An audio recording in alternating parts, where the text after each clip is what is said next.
Muito bom, dá para ficar a noite inteira louvando aqui o Senhor, né? Esse louvor gostoso, abençoado. Queria, antes da gente estar meditando aqui na palavra, queria fazer um convite especial para você. Queria poder estar orando por você nesse instante. Vocês me permitem? Senhor Deus, obrigado por esse tempo na Tua presença. Obrigado pela vida dos meus amigos aqui nesse culto. Nessa segunda-feira, ó Pai, estarmos aqui glorificando o Teu nome, consagrando, ó Pai, a vida de bebês maravilhosos aqui diante de Ti. E principalmente, ó Pai, estarmos em comunhão na Tua presença. Faz parte de algo precioso na minha vida, Senhor. Obrigado pelo privilégio de ministrar a Sua palavra, de se colocar na Tua presença. Mas principalmente, ó Pai, eu te peço por aqueles que estão aqui nessa noite, aqueles que saíram de casa, estão começando a semana de trabalho. E Deus, às vezes mal terminou uma semana, já estamos começando outra com tantas coisas. Aqui é a nossa linha de chegada, é onde a gente para, alinha as coisas, medita em Ti, para que a gente possa começar uma nova caminhada. Então eu te peço, se alguém entrou por aquela porta com o coração apertado, está preocupado com alguma coisa, abalado, Pai, que a Tua paz, que excede todo entendimento, tome conta do coração dessa pessoa agora. Mas se alguém entrou por aquela porta, cheio da Tua presença e de alegria, ó Pai, que essa alegria transborde sobre as nossas vidas e os nossos corações nesse lugar. Vem sobre nós, Pai, traz entendimento da Tua palavra e cuida do nosso coração, Paizinho. No nome de Jesus, amém, amém e amém. Você pode se sentar. Quero agradecer mais uma vez a Tua presença aqui nesse lugar. Também agradecer aqueles que estão assistindo a gente, estão em casa. Tem gente de longe acompanhando os cultos ali. Tem gente que assiste depois as gravações ali juntinhos. Puxa, muito obrigado a você que acompanha esse culto, está ali juntinho com a gente. É sempre um privilégio a gente poder louvar o Senhor juntinhos. Mas olha só, deixa eu fazer uma pergunta para você. É uma palavra pequenininha, é uma palavra curtinha, que faz parte da sua vida, mas talvez o exercício dela seja algo difícil, ou às vezes complicado de entender. Você tem exercitado a sua fé? Você tem depositado a sua confiança sobre a sua fé? Você tem olhado sobre fé e tem buscado entendimento sobre isso? Porque muitas vezes a gente olha e vê que as pessoas vão falar o que para você? Tenha fé, creia mais, declare mais a tua fé. E a gente vai ouvindo isso com tanta insistência nos nossos ouvidos que às vezes vai se tornando algo banal. E aí fé fica praticamente assim, não, eu tenho fé, eu creio em Deus. Eu já li sobre o Senhor Jesus, eu leio a Bíblia, eu oro. E aí a gente vai começando a desaprender o que é fé. A gente vai começar a basear a nossa fé nas coisas que a gente quer que aconteça, e não sobre as coisas que devem acontecer. Você já viveu isso? Eu já vivi isso. De olhar para Deus e falar, Deus, eu tenho fé em você e queria que isso acontecesse. Imagina se tudo o que eu quisesse acontecesse. Ou eu ia ser cheio de muita coisa que eu não preciso, ou coisas extremamente inúteis aconteceriam na minha vida. Mas quando eu paro por fé e começo a crer aquilo que Deus está fazendo, eu começo a entender não sobre sims e nãos de Deus, mas sim sobre aquilo que realmente eu preciso e aquilo que não era necessário. Muita gente vai falar, fé é bom que você entende quando Deus fala não. E quando Deus fala não, será que a gente aceita de coração? Se a gente não aceita de coração e fica ali insistindo, isso não é fé. A gente começa a crer porque as pessoas disseram que a gente precisava crer. E isso chama-se fideísmo e não fé. Fideísmo é o que me ensinaram, disseram que eu deveria crer dessa forma. Quando a gente é criança, a gente estava aqui hoje, a palavra fala, ensina o caminho que seu filho deve andar. E a gente começa a aprender sobre fé. Mas muito do que a gente segue está baseado nas coisas que a gente foi vendo. E não de algo verdadeiro diante de Deus. A gente cumpre porque é um protocolo. Porque se eu fizer desse jeito, falaram que vai dar certo. Porque disseram que se eu orar desse jeito, vai dar certo. Porque disseram que se eu for por esse caminho, vai dar certo. Mas se a nossa fé está baseada em Deus, será que Deus usa uma receita de bolo para ensinar a gente sobre fé? bolo é muito bom, é gostoso, né? Hoje a Bárbara fez um lá de tarde magnífico. Sábado a gente estava aqui no campeonato de jiu-jitsu aqui. Nossa, a Célia fez um outro lá que não sobrou nada. Depois vocês cobrem, Elcio, que é muito bom. 2 boleiras de mão cheia, fora outros que estão sentados aqui que fazem demais. Mas será que fé é isso? É uma caixinha que a gente consegue ler e falar, é assim que eu devo fazer? Quando a gente começa a olhar sobre fé, a gente vê que na prática, muitas vezes oramos e não vem resposta. Muitas vezes a gente crê, mas depois vem a dúvida. E muitas vezes a gente tenta e não alcança. Aí você fala, puxa vida, tem alguma coisa errada. Será que Deus realmente existe? Mas não é essa a pergunta que você deve fazer. Quando a gente começa a buscar fé e as coisas não acontecem, a gente tem que perguntar assim, por que não está acontecendo? Não é Deus não me ouve, Deus não lembra de mim, Deus não gosta de mim. Puxa, quando a gente vê João 3,16, a gente vê o Deus que se tornou carne. E em sacrifício por nós, pelos nossos pecados, se rendeu ali à cruz. Então, questionar o amor de Deus sobre nossa vida é inquestionável. Vários textos vão dizer isso.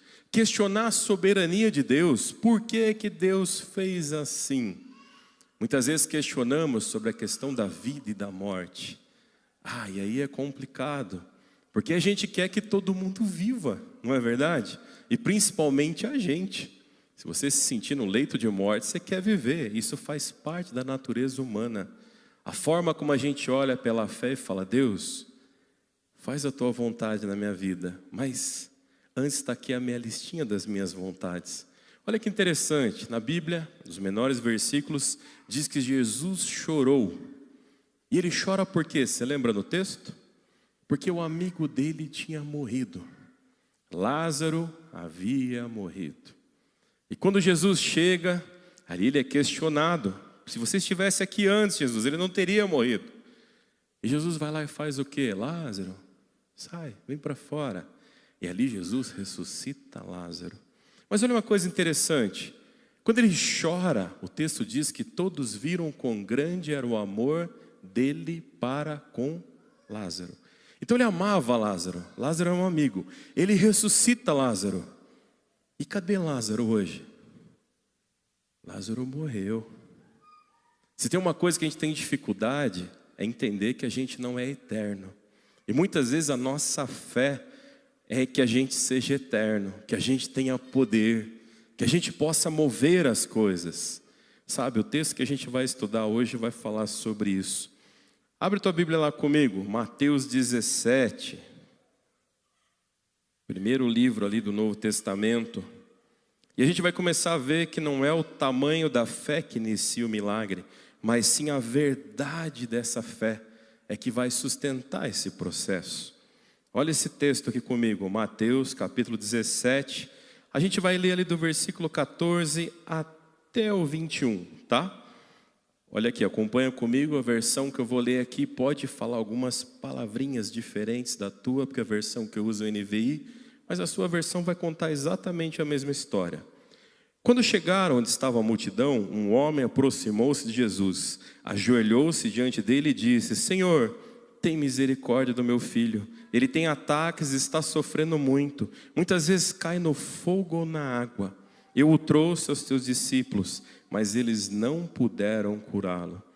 Jesus respondeu, ó geração incrédula e perversa, até quando estarei com vocês? Até quando terei que suportá-los? Traga-me o menino. Jesus repreendeu o demônio e esse saiu do menino e desde aquele momento ele ficou curado. Então os discípulos aproximaram-se de Jesus em particular e perguntaram, por que não conseguimos expulsá-lo? E ele respondeu, porque a fé que vocês têm é pequena. Eu lhes asseguro que se vocês tiverem a fé do tamanho de um grão de mostarda, poderão dizer a esse monte, vá daqui para lá, e ele irá, e nada lhe será impossível. Mas essa espécie, que está falando dos demônios ali, só sai pela oração e pelo jejum. Esse texto é precioso.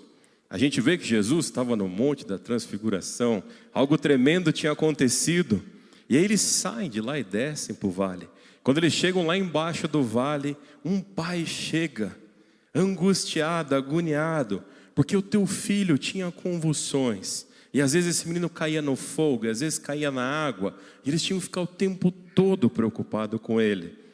E aí esse homem fala: olha, já levei ali os seus discípulos, mas nada acontece. E aí você fala: ó, aqui Jesus ficou irritadinho, né? Dá uma bronca em todos eles ali. Mas não é isso. A gente vai olhar nesse texto aqui.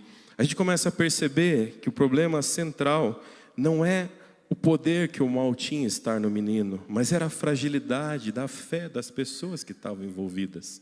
Porque muitas vezes a gente para de ter fé da forma correta. E a gente começa a crer que o mal é maior, que o mal faz isso, o mal faz aquilo. E quando você olha para alguém e fala assim: puxa, que Jesus possa entrar na sua vida e trazer libertação, a gente começa a dizer: ó, toma cuidado, que o mal vai te pegar. Toma cuidado, o inimigo anda ao derredor. São palavras verdadeiras, mas a gente quer que a pessoa entenda que o mal tem poder sobre a vida dela, e aí ela para de fazer as coisas erradas. E não que ela creia que o Senhor Jesus é suficiente para trazer libertação à vida dela e livrar ela daquilo que estava errado. Muitas vezes a gente vai por medo nessa analogia e começa a se afastar daquilo que é uma verdade diante de Deus. A fé, a gente precisa se aproximar, mesmo quando a gente está frustrado. O que aconteceu aqui? Versículo 14. Quando chegaram onde estava a multidão, um homem aproximou-se de Jesus. E ele fez o quê? Ele trouxe os teus discípulos, mas eles não puderam curar aquele menino. Aquele homem foi buscar a cura para o filho, e ela não aconteceu. Para aquele homem ir até lá levar o filho, ele deve ter buscado outras coisas, e não aconteceu. Quando você tem uma expectativa de uma coisa e não acontece, você fica frustrado. Quando você espera muito, né? A gente teve várias competições no final de semana, teve a Copa de Kart, teve o Campeonato de Jiu-Jitsu, e todo mundo entrou ali para ser campeão.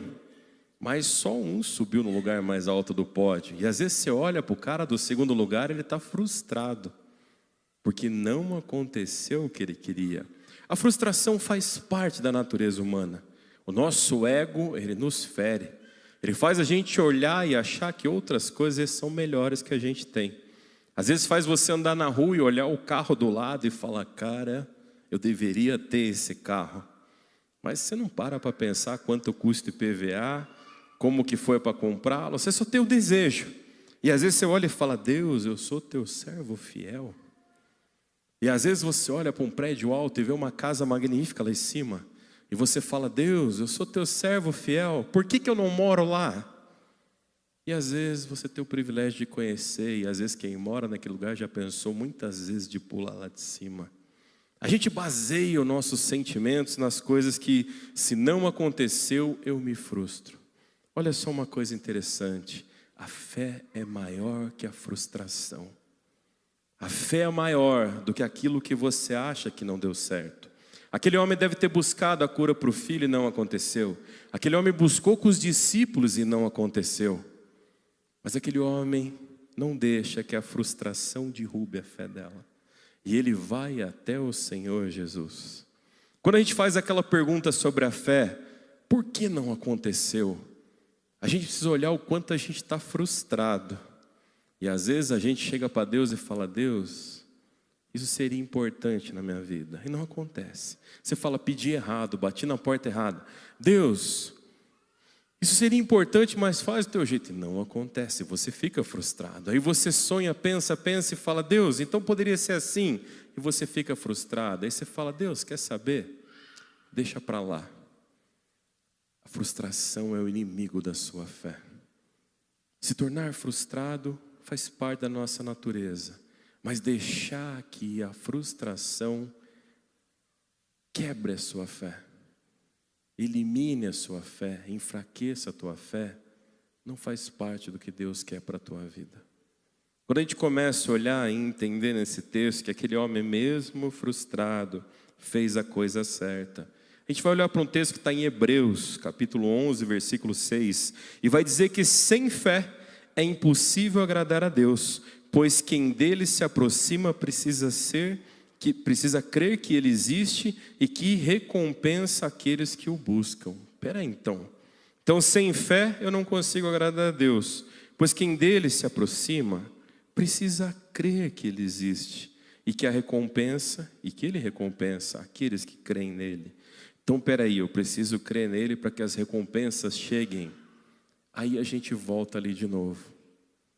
O que tem falado mais alto, a tua fé ou a tua frustração? O que tem falado mais alto, o que Deus tem para a sua vida ou aquilo que você quer para a sua vida?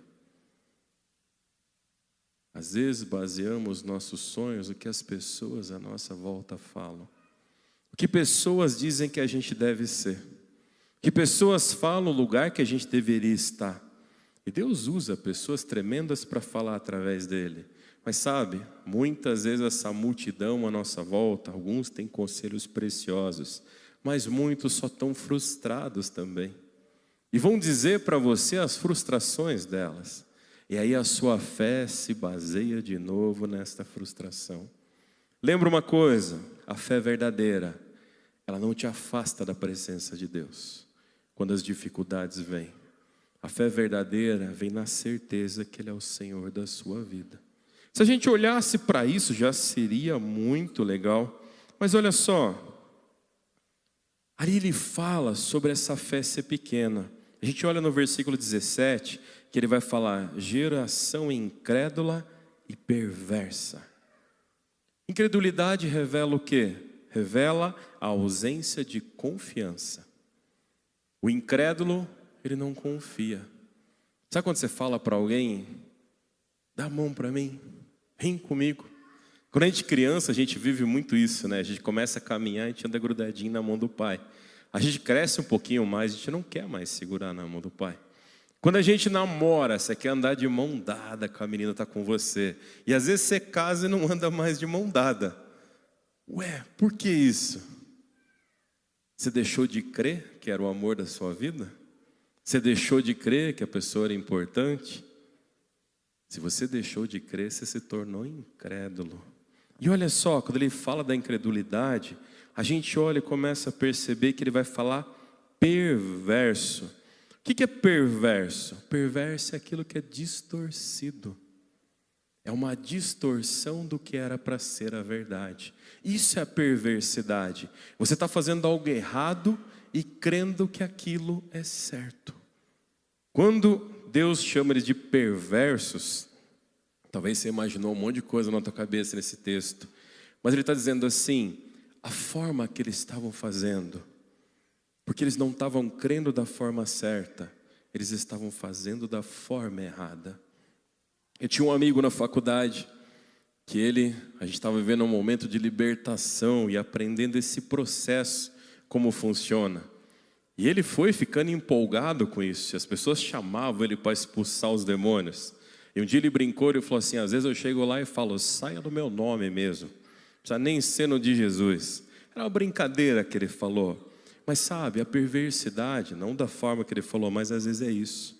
Às vezes não é o que sai da nossa boca, mas toda vez que Deus quer agir na tua vida e você não deixa, não crê, você está fazendo igual. Você está dizendo então que não seja pelo nome de Jesus que isso aconteça, seja pelo meu nome mesmo. Seja por aquilo que eu mesmo quero fazer. E sabe, a fé precisa ser corrigida para que ela possa crescer. A fé precisa ser alinhada para que ela possa crescer. Eu gosto de mexer com as minhas arvorezinhas lá em casa. Já tive um monte já, agora tem um pouquinho mais. E é gostoso você pegar uma plantinha, colocá-la no vaso e fazer ela crescer. Tio Hélio está ali sentado, tinha uma época que ele tinha uma araucária no vaso. Ele estava num nível de experiência mais profunda que a minha. E cresceu, foi um tempo, ficou bonito dele. Mas sabe, um tempo atrás eu ganhei uma pitangueira da minha irmã, que na casa dela não estava mais, tinha caído as folhas, parecia que tinha morrido. E eu peguei aquela arvorezinha, levei para casa, e eu comecei a olhar, eu olhei a terra, olhei o tempo que era, como é que ela funcionava, e percebi que a terra estava errada, e mexi na terra. E percebi que o adubo estava errado e mexi no adubo. E percebi que o pH da terra, a acidez da terra estava errado para aquela planta. E a gente foi lá e mexeu. E colocou ela num cantinho e deixou. Aquilo que eu precisava fazer, eu tinha que fazer o que era correto. Não adiantava só falar, cresce pitangueira. Deus, eu declaro no teu nome que essa pitangueira vai crescer. Eu precisava fazer o que era necessário. Mas sabe, quando eu olhava para aquela planta que parecia que tinha morrido, eu conseguia enxergar que ela não tinha morrido.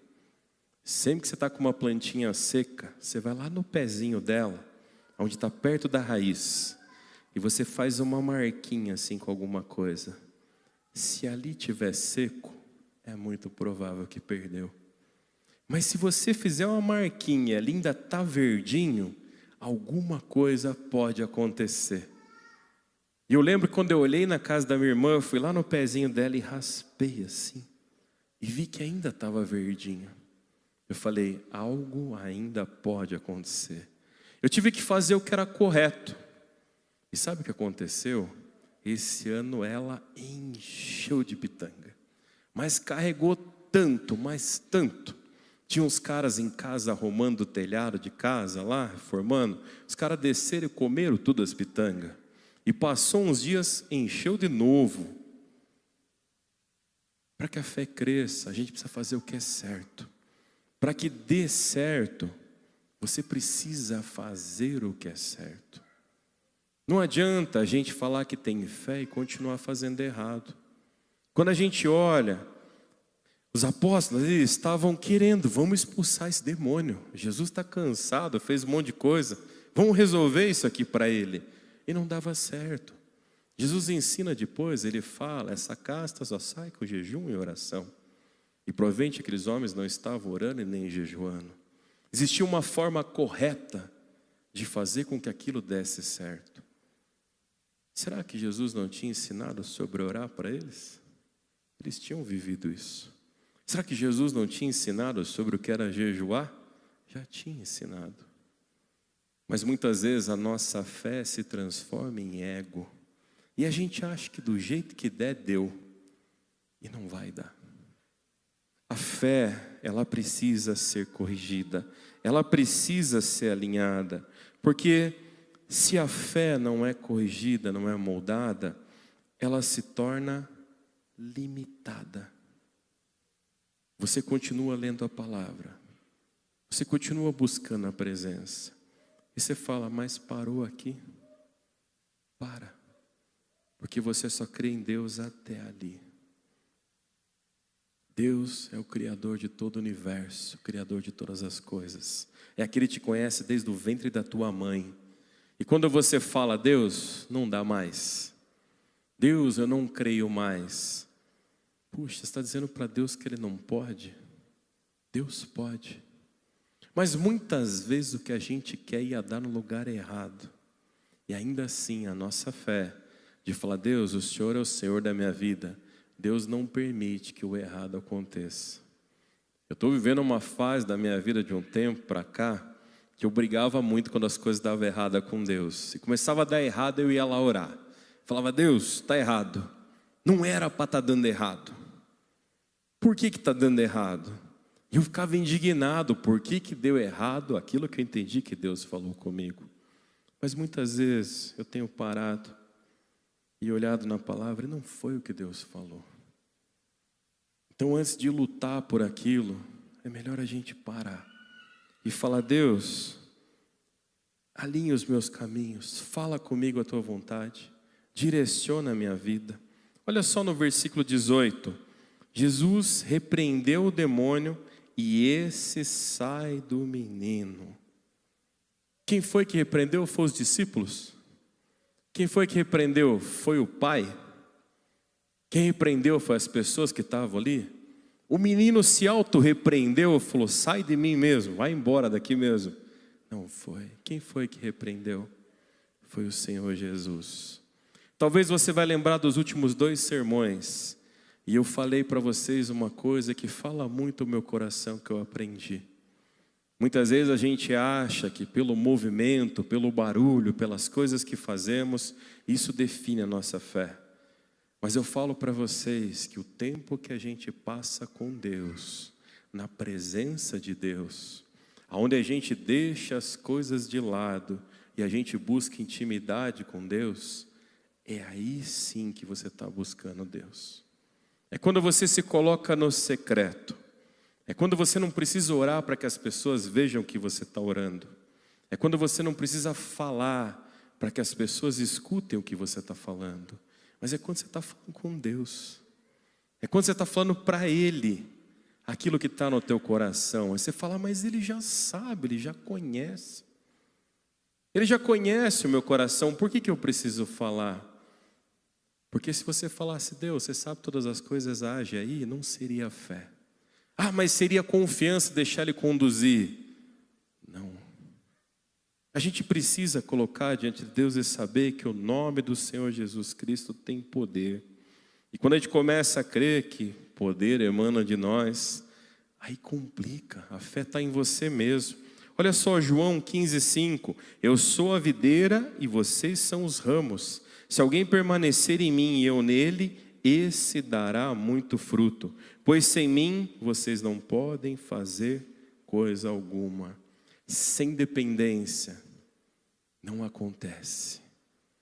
Sem comunhão com Deus não tem fé. Nada, nem um grão de mostarda. Se você confia em si mesmo, nos seus métodos, talvez funcione para algumas coisas da tua vida.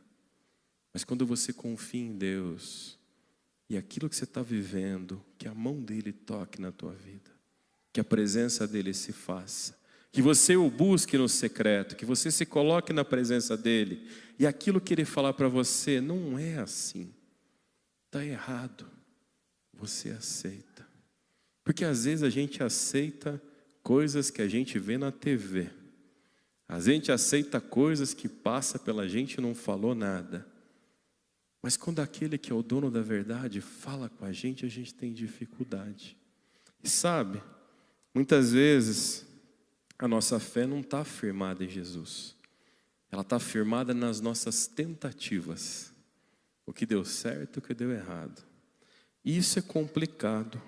A gente precisa desenvolver uma dependência real com Deus. A gente precisa priorizar um relacionamento e não apenas nos resultados. E a gente precisa reconhecer a nossa limitação e a nossa suficiência de Cristo.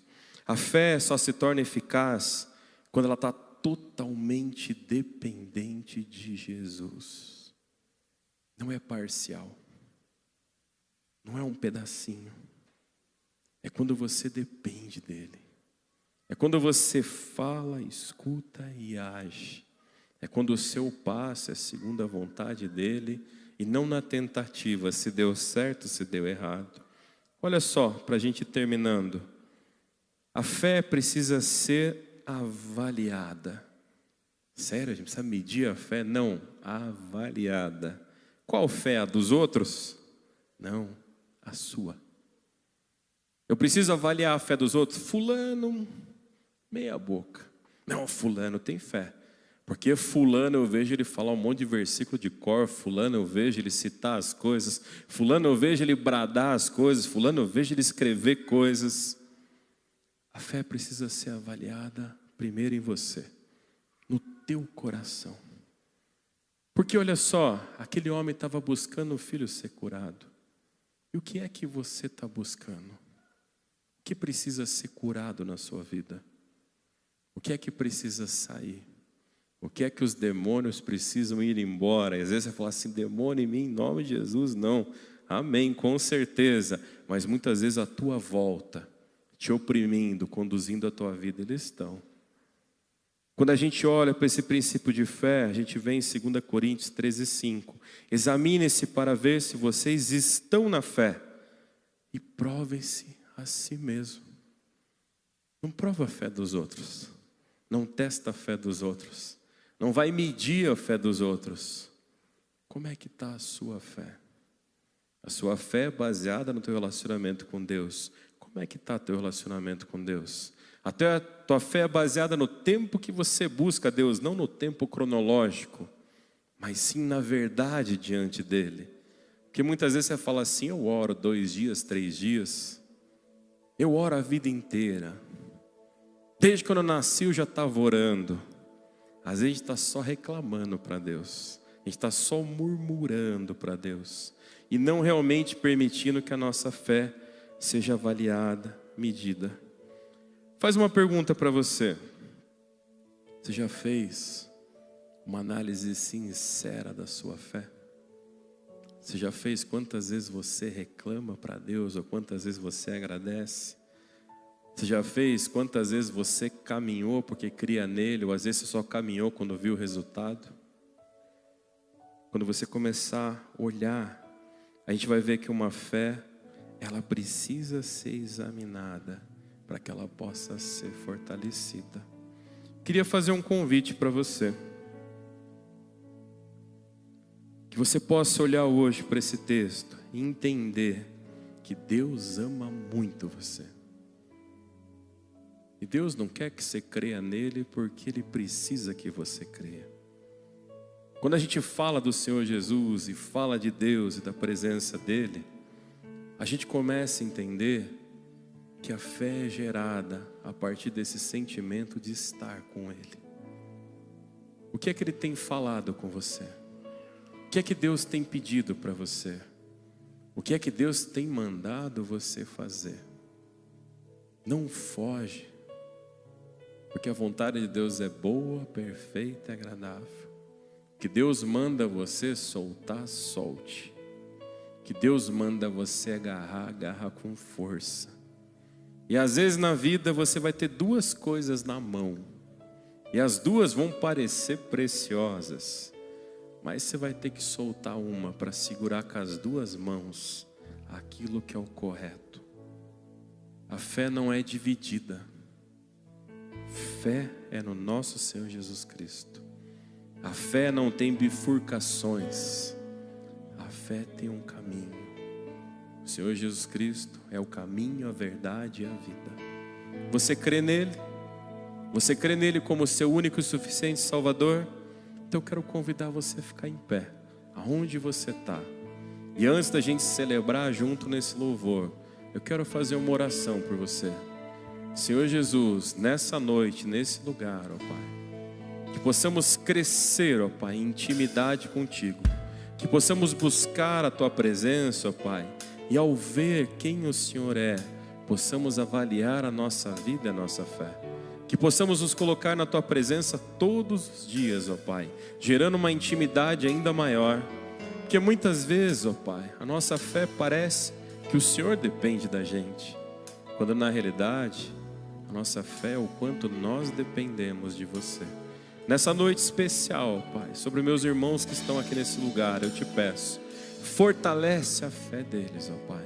Se alguém está com o coração apertado, está com a fé abalada, ou está confuso, está desenganado, está crendo em vários caminhos, que o Senhor se revele a eles, que a Sua glória se manifeste sobre a vida dos meus amigos, que a Tua presença se faça, que o Senhor os visite em sonhos, que o Senhor fale através da palavra, que o Senhor dê sinais, que o Senhor fale através de pessoas, mas que eles possam olhar para Ti, para a Tua presença e buscar aquilo que é a Tua verdade. É o que oramos e Te agradecemos nessa noite, ó Pai, no Teu santo e precioso nome. Amém, amém e amém. Que Deus abençoe vocês.